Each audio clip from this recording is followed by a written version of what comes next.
மகன் தூய ஆவியின் பெயராலே ஆமென். மூவொரு கடவுளுடைய அருளும் ஆசீரும் பாதுகாப்பு வழி நடத்துதலும் உங்களோடு இருப்பதாக. கிறிஸ்து பிறப்பு காலத்தின் நவ நாட்களில் நாம் பயணித்துக் கொண்டிருக்கின்றோம். என் அன்பு சொந்தங்களே, இந்த நாட்களிலே கிறிஸ்துவின் பிறப்போடு தொடர்புடைய கதாபாத்திரங்களை வைத்து அதன் வழியாக இறைவன் நம் வாழ்வை தயாரிக்க நமக்கு அழைப்பை விடுக்கின்றார். நேற்றைய தினம் புனித யோசேப்பினுடைய வாழ்வை மையமாக வைத்து சிந்தித்தோம். இந்த நாளிலே திருமுழுக்கு யோவான் தந்தையாகிய சக்கரியாவை மையமாக வைத்து சிந்திக்க அழைப்பை விடுக்கின்றது. சக்கரை என்பவர் யார் என்று சொல்லி பார்க்கின்ற பொழுது, அபியா வகுப்பை சார்ந்தவர், குருவாக திருப்பணி புரியும் ஆற்றலை பெற்றவராக இருக்கின்றார். கடவுளுடைய பார்வையில் நேர்மையாளராக இருக்கின்றார்.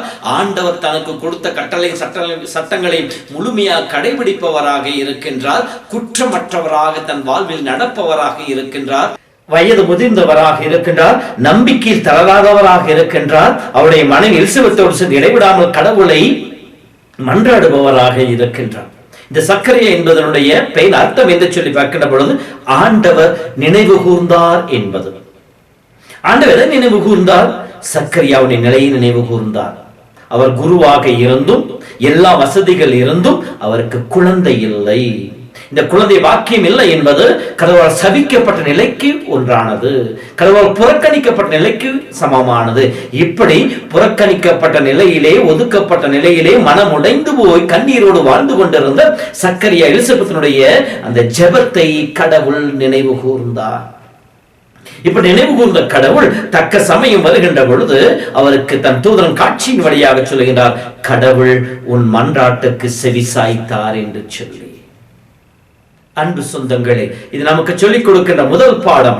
கடவுளை நம்பி நாம் உருக்கமாக ஜெபிக்கின்ற பொழுது கடவுள் நம் ஜெபத்தை கேட்பவராக இருக்கின்றார். திருப்பாடல் 34:5-6 படிக்கின்ற பொழுது, என்னை நோக்கி பாருங்கள், மகிழ்ச்சி அடைவீர்கள், வெட்கத்தால் தலைகுனிய மாட்டீர்கள் என்று சொன்ன வார்த்தை.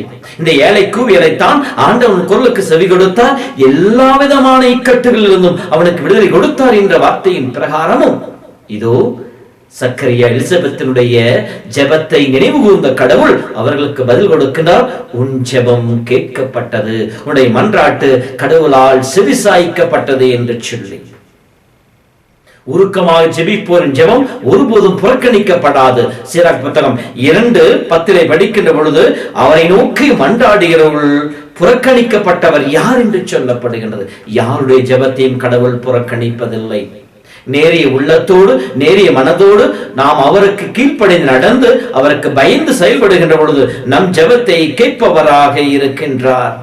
அதைத்தான் சீராக் புத்தகம் 35:16 சொல்லுகின்றது. ஆண்டவர் விருப்பத்திற்கு ஏற்றவாறு பணி புரிந்து வாழ்பவருடைய மன்றாட்டானது முகில்களை எட்டும் என்று சொல்லப்படுகின்றது. முகிலை தாண்டி செல்கின்ற ஆசீர்வாதம் மன்றாட்டு பெற்றுக்கொள்ளும். ஆகவே நாம் உருக்கமாக ஜெபிப்போம், நம்பிக்கையோடு ஜெபிப்போம், தளராத உள்ளத்தோடு ஜெபிப்போம். நம் ஜெபம் ஒருபோதும் புறக்கணிக்கப்படாது. எத்தகைய சூழ்நிலைகள் இருந்தாலும், எத்தகைய தடைகளாக இருந்தாலும் கடவுள் அதை உடைத்து போடுவார். வயது முதிர்ந்த காலத்திலே எலிசபெத்தையும் சக்கரையை ஆசீர்வதித்த கடவுள், அவர்களுக்கு திருமுழுக்கு யோவானை கொடுத்த கடவுள் நம்முடைய ஜெபத்தையும் கேட்பவராக இருக்கின்றார். ஆகவே சக்கரியாவிலே நமக்கு சொல்லிக் கொடுக்கின்ற பாடம், நம்முடைய ஜெபம், நம்முடைய மன்றாட்டு கடவுளால் ஏற்றுக்கொள்ளப்படும்.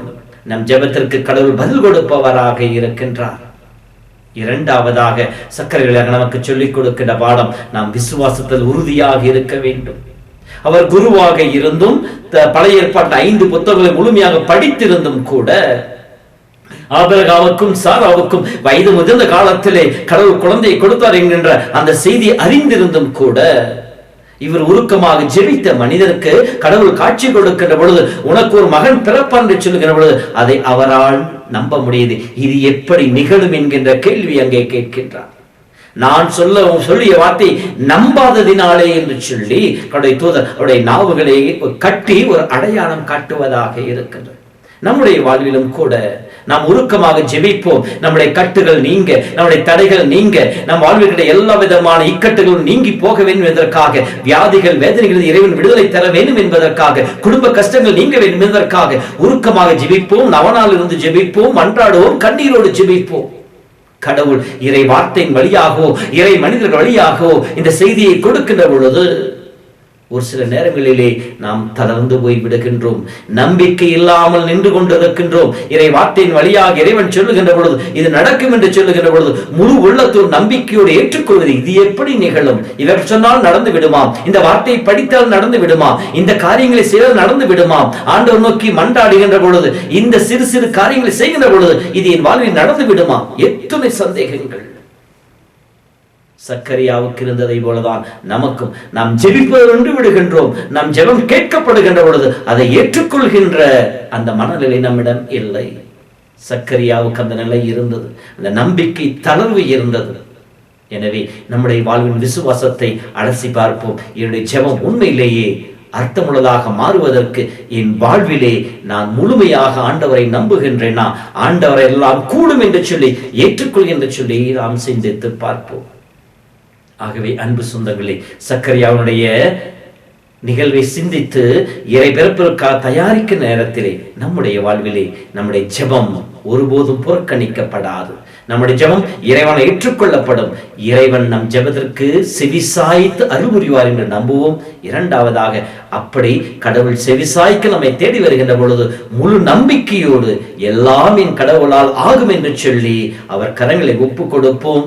அதன் வழியாக கடவுளுடைய மாட்சிமையை நம் உள்ளத்திலும் நம் இல்லத்திலும் பெற்று மகிழ்ந்திருப்போம். கடவுள் நம் ஒவ்வொருவரை நிறைவாய் ஆசீர்வதித்து வழி நடத்துவாராக. ஆண்டவர் உங்களோடு இருப்பாராக. எல்லாம் வல்ல இறைவன் தந்தை, மகன், தூய ஆவி உங்களை உங்கள் குடும்பத்தையும் எந்நாளும் வழி நடத்துவாராக. ஆமேன். நீங்க இல்லாம வாழ முடியாதையா, உங்க கிருபை இல்லாம வாழ தெரியாதையா. இயேசுவே என் எஜமானரே, நேசரே என் துணையாளரே, நீங்க இல்லாம வாழ முடியாதையா, உங்க கிருபை இல்லாம வாழ தெரியாதையா.